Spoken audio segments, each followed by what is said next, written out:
Hello.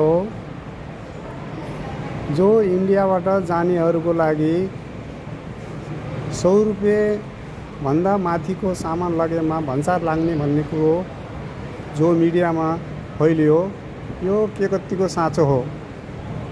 हुनलाई यो व्यापारीहरूको लागि त अति राम्रो हो, तर इन्डियामा नोकरी गरेर 15,000 20,000 तलब खानेहरूको लागि, घर बालबच्चाको लागि केही कपडा लगलान् केही गर्लान् भन्यो भने यिनीहरूको लागि भन्सार लाग्नु एकदमै गलत कुरो हो।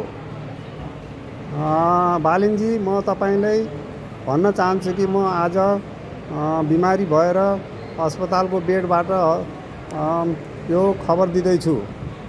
जो काम यो तपाईँले हकीकतमा गर्दै हुनुहुन्छ भने यो काम एकदमै गलत हो। व्यापारीहरूको लागि भन्सार लगाउनुहोस्, तर दुखी जनता इन्डियाबाट नोकरी गरेर जानेको लागि नलगाउनुहोस्। यो नियम यो लगाउनु तपाईँको लागि एकदमै गलत हुनेछ। सोच्नुहोस्, विचार गर्नुहोस्। भन्सार लगाउँदैमा नेपालको फाइदा त हुन्छ, तर हामी दुखी गरिब जनताहरूको लागि यो दुःखको कुरो हो। ख्याल गर्नुहोस्, विचार गरेर यसमा ध्यान आकर्षण गर्नुहोस्। कृपया मैले तपाईँलाई भन्नु यही छ। ल, धन्यवाद।